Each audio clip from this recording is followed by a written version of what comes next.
আমি আপনাদের জন্য আজকে একটা गिफ्ट নিয়ে আসছি, নেবেন? বাতে সির্ফ এক ইনসান কো ইয়ে মিলেগা, যে কোনো একজন।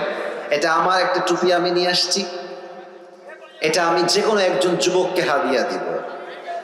এই কল টুপি কিন্তু আজহারিও পরে, একটু ভাব দিলাম একটু বেশি করে যেন তোমরা আগ্রহী হও। হ্যাঁ, তো এই টুপিটা যে পেতে চান এখন থেকে মনোযোগ বাড়ায় দেন। শর্ত একটা, আমি আসিফ কোরআন থেকে হাদিস থেকে যে বিষয়ে আলোচনা পেশ করব, যদি শেষে গিয়ে কেউ সেই কথাগুলো পয়েন্ট টু পয়েন্ট আমাকে মুখস্থ বলতে পারে, কারণ ওয়াজটা পুরোটা পয়েন্ট ভিত্তিক হবে, 1 2 3 4 5 6 7 এই টাইপের হবে। তো যদি কেউ 7টা পয়েন্ট মুখস্থ করতে পারে, তাকে আমি আসিফ শেষে গিয়ে এই টুপিটা পুরস্কার হিসেবে পরিধান করাই দিব। রাজি আছেন তো সবাই? ইনশাআল্লাহ। এসো কোরআনের ছায়া তোলে সমবেত হই, এসো আল্লাহ রাসূলের অনুগত হই। যে পেতে চাও পুরস্কারটা একটু মুখস্থ করে নাও। 1 নাম্বার আমল যে আল্লাহকে পেতে চায়, আত্মার পরিশুদ্ধি লাগবে। এই আত্মা হচ্ছে মোট 3 প্রকার। 1 হচ্ছে সুস্থ, 2 হচ্ছে অসুস্থ, 3 হচ্ছে মৃত। সুস্থকে, যার অন্তরে হিংসা নাই বিদ্বেষ নাই, সে হচ্ছে সুস্থ আত্মার অধিকারী। অসুস্থকে বুঝবেন, ভালো কাজও ভালো লাগে, খারাপ কাজও ভালো লাগে। এর আত্মা কি সুস্থ না অসুস্থ? 3 মৃত আত্মা। এরা কারা? এদের কান আছে শোনে না, চোখ আছে দেখে না, হৃদয় আছে ভাবে না। এদের চরিত্র কেমন, তাদের মান কেমন? আল্লাহ বলছেন এরা হচ্ছে কুকুরের চাইতে খারাপ। আমি বলবো, এই যুবক বলো তো, আল্লাহ কুকুরের চাইতে খারাপ কেন বললেন? বলবেন, হুজুর কুকুর তো একটা পারুটে পেয়ে মালিককে চিনতে ভুল করে নাই, আর মানুষকে আল্লাহ এত নিয়ামত দিয়েছে, মানুষ তার মালিককে চিনতে পারে নাই, এই মানুষ কুকুরের চাইতে বেশি খারাপ হয়ে গিয়েছে। ঠিক কিনা বলে? 1 নাম্বার আত্মার পরিশুদ্ধি। 2 নাম্বার, যে আল্লাহকে পেতে চায় তার কি লাগবে? নবীর ভালোবাসা। বলেন সবাই, কার ভালোবাসা? 3 নাম্বার, যেই বান্দা আল্লাহকে পেতে চায় তার জীবনে আব্বা আম্মার দোয়ার দরকার। বলেন সবাই, আছে না নাই? 4 নাম্বার, যেই বান্দা আল্লাহকে পেতে চায় তার জীবনে নামাজের দরকার। সবাই বলেন, আছে না নাই? এবার বলেন তো, নামাজের কথা বলতে একটা হাদিস বলেছিলাম in a very shortcut way. Omar Farooq যখন মারা যাবেন শেষ মুহূর্তে, উনি বলেছিলেন যে তোমরা আমার ধন সম্পত্তি, সন্তান সন্ততি, বউ সহ সবাইকে দেখে রেখো। ইয়েস নাকি নো? ইয়েস নাকি নো? শেষ কথা। আসল্লান নাস, আমি যে নামাজের ইমাম ছিলাম, আগে এটা বলো। সন্তান বা বউ বা আগে বলো, আমি যেই নামাজের ইমাম ছিলাম আমার পরে অজ্ঞান হওয়ার পরে এই নামাজটা জামাতে আদায় হয়েছে কিনা? সুবহানাল্লাহ পড়ে সবাই। 4 নাম্বার, গোলাম সাল্লাল্লাহু আলাইহি ওয়াসাল্লাম বলেছেন না যে নামাজ নাই যার, ঈমান নাই তার। অতএব আল্লাহকে পেতে চাইলে 4 নাম্বারে কি লাগবে? নামাজ। বলেন সবাই, কি লাগবে? 5, যেই বান্দা আল্লাহকে পেতে চায় তার জীবনে কি লাগবে? বলেন তো সবাই। নামাজ তো বললাম 4 নাম্বার। 5 নাম্বারে কি হবে? হ্যাঁ, পরকালমুখী। বলেন সবাই, কি মুখী? ওই সময় বলেছিলাম পরকালমুখী হবেন কেমন? চাহিদা বাড়াবেন না কমাবেন? বাড়াবেন না কমাবেন?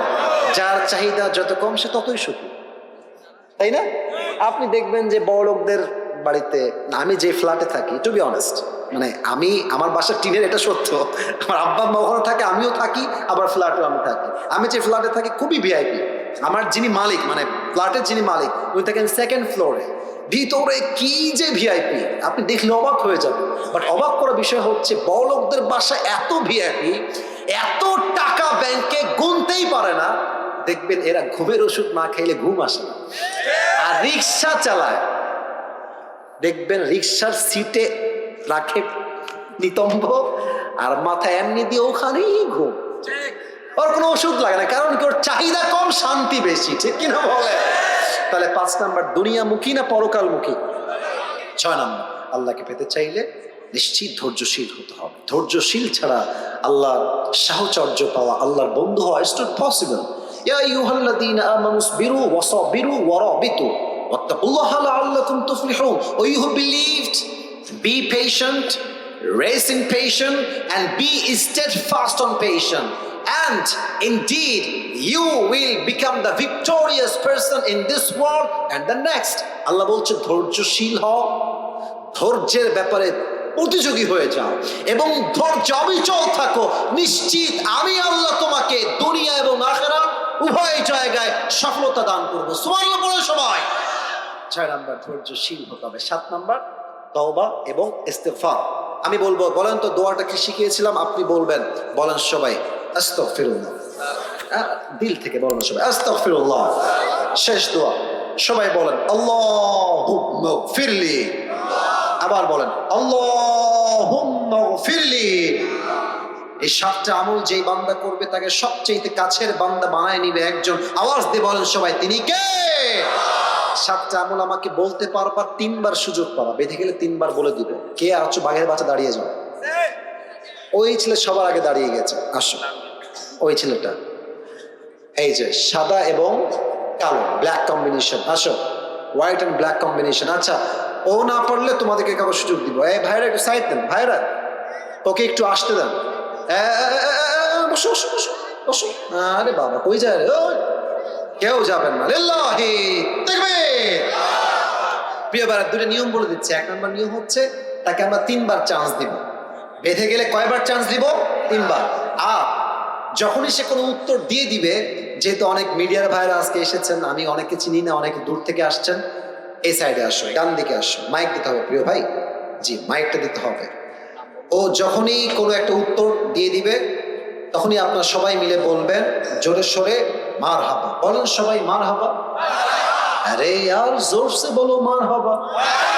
মাশাআল্লাহ। ভাই তুমি সালাম দাও সবাইকে। আসসালামু আলাইকুম ওয়া রাহমাতুল্লাহ।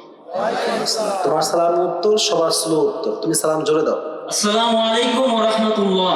ওয়ালাইকুম আসসালাম ওয়া রাহমাতুল্লাহি ওয়া বারাকাতুহু। গায়ে জোর আছে রে। প্রিয় ভাই তুমি বলো, আমরা আজকে কাকে পাওয়ার জন্য আমল শুনেছি? আল্লাহকে।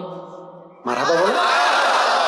এটা কিন্তু সম্মানের বিষয়। কালকে এটা তো আপলোড যাবে, সবাই তো দেখবে যে আপনার আওয়াজ কেমন। আরে আমি আওয়াজ হবে এমন, প্রত্যেকটা জেলার মানুষ বলবে ঝিনাইদহের মানুষের কাপুরুষের বাচ্চা নয়, সব সিংহ পুরুষগুলো আমার সামনে বসেছিল, ঠিক কিনা বলে? প্রিয় ভাই তুমি বলো তো তোমার নাম কি? মোহাম্মদ জাহিদ হাসান। জাহিদ হাসান। বলো তুমি আল্লাহকে পাওয়ার জন্য আজকে আমরা মোট কয়টা আমল নিয়ে আলোচনা করেছি? 7টা। তোমার কোনো ভয় নাই, বাঘের বাচ্চা তুমি, মানে খুব সাহস নিয়ে কথা বলবা। বলো তো আল্লাহকে পাওয়ার জন্য প্রথম আমলের কি দরকার? অন্তরকে পরিশুদ্ধ করতে হবে। বলো তো অন্তর মোট কয় প্রকার? 3 প্রকার। আরে ভাই কোন মারহাবা? 3 প্রকার কি কি? সুস্থ, অসুস্থ আর মৃত। এই তো বাধে না রে, তো লস হয়ে যাবে নাকি রে? আচ্ছা ঠিক আছে, তুমি বলো একটা একটা ব্যাখ্যা বলো। অসুস্থ আত্মা যাদের, তাদের কি লাগে, তাদের সমস্যা কি? সবকিছু ভালো লাগে, সত্যটাও ভালো লাগে, মিথ্যাটাও ভালো লাগে। মারহাবা বলো সবাই। অসুস্থ আত্মা, ভালো কাজও ভালো লাগে, খারাপ কাজও ভালো লাগে। হয়ে গেছে, 1 নম্বর তুমি পাস, 100-তে 100 পেয়ে যাও। এবার বলো আল্লাহকে পাওয়ার জন্য 2 নম্বর আমলটা কি ছিল? নবীজিকে ভালোবাসতে হবে। ভাবসা খুবই খারাপ। তুমি বলো তো একটা কথা আউট অফ সিলেবাস, এটা আউট অফ সিলেবাস কোয়েশ্চেন। মনে করো আমার দাঁড়িয়ে আছে, কোনো মেয়ে বললো একে বিয়ে করবো না, আমার চিন্তা কি হবে?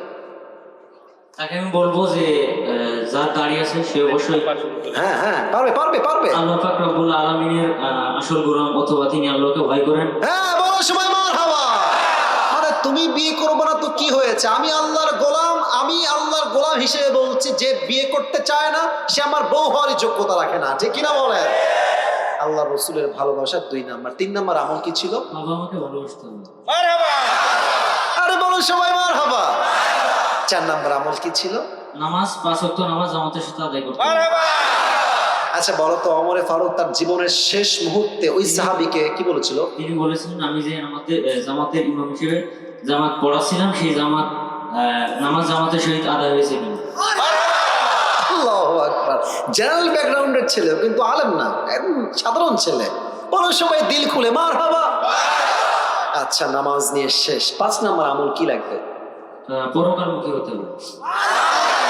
শোনেন, ও ভয় পাচ্ছে, আমি দেখতে পাচ্ছি ওর হাত। না না, এটা কোনো বিগ ডিল না। আসলে কি জানেন, এতগুলো ক্যামেরা, এই মুরব্বীরা স্যাররা বসে আছে, আমি আছি, এতগুলো মানুষ সামনে, ও যে দাঁড়িয়েছে এটাই প্রমাণ সে বীর পুরুষের সন্তান, ঠিক কিনা বলে? 5 নাম্বার পরকালমুখী হওয়া শেষ। 6 নাম্বার আমলটা কি? ধৈর্যশীল হতে হবে। আমি নাকি 3বার চান্স দিব, তো একবারও নিল না ভাই। আচ্ছা আমি তো বোকা সেজে গেলাম। আচ্ছা এবার তুমি 7 নাম্বার আমলটা, 2টা দোয়া খুবই সংক্ষেপ শব্দে শিখিয়েছি, দোয়াগুলো বলতে পারবা? আস্তাগফিরুল্লাহ, আর একটা হচ্ছে আল্লাহুম্মা গফিরলি। হ্যাঁ রে মারহাবা, আল্লাহু আকবার। দিল খুলে তাকবীর দেন, লিল্লাহি তাকবীর। একটাও বাদ নাই। দেখেন ও কিন্তু সিরিয়াল কোনো নড়চড় করে নাই। মানে আমি যেমনি যেমনি সিরিয়াল মেনটেন করেছি, আমি আগে দেখি নাই এটা। আমি এই ওয়াজটা আরো কয়েক জায়গায় করেছিলাম, অনেক আগে করেছি, এই মাসে খুবই কম করেছি, বাট আমি দেখেছি যারা বলেছে উল্টা পাল্টা সিরিয়াল, কিন্তু ও আমি যেই সিরিয়াল মেনটেন করেছি তাতেই বলেছে, এটাই প্রমাণ ওর ব্রেইন ভালো যুবক। আর ঠিক আছে না? আমি দোয়া করি আল্লাহ তাআলা ওকে দিনের একজন দায়ী হিসেবে কবুল করুন। সকলে পড়া আমিন। তুমি কোথায় পড়াশোনা করো? কাজিরহাট মাধ্যমিক বিদ্যালয়। মাধ্যমিক বিদ্যালয়ে কিসে পড়ো তুমি? ক্লাস 10-এ পড়ো। তোমার বাসা কি এখানে? মাগুরা জেলায়। মাগুরা জেলায় তোমার বাসা। আল্লাহ ওকে কবুল করুক। সকলে মন খুলে পড়ো না আমিন। আসো, তুমি আসো। মাশাআল্লাহ মাশাআল্লাহ। টুবিটা আর মাথা একটু বড় আছে, তবে হয়ে যাবে। মাশাআল্লাহ। টুবি তোমার চুল কেটে নিও, বলেন সবাই মারহাবা। আল্লাহকে কবুল করুন। সকলে পড়ো না আমিন। বসো, তুমি এখানে বসো, নিচে বসে যাও, এখানে বসে যাও। ঠিক আছে ভাই, বসে পড়ো, বসে পড়ো, বসে পড়ো। আমার কলিজাটা ঠান্ডা হয়ে গেল যে আমি এত ভালো অডিয়েন্স পেয়েছি যে পুরো ওয়াজ এক চান্সে মুখস্থ বলে দিয়েছে। আল্লাহ তাআলা সবাইকে যেন কবুল করুন। সকলে মন খুলে পড়ো না আমিন। এখন একটা আবদার হচ্ছে, যারা বসে আছেন এই লেটা মেরে না বসে একটু যদি আদবের সঙ্গে আত্তাহিয়াতুস সুরতে বসতেন খুবই ভালো হতো। এই তো মাশাআল্লাহ, বসো। এসো কোরআনের ছায়া তলে সমবেত হই, এসো আল্লাহ রাসূলের অনুগত হই।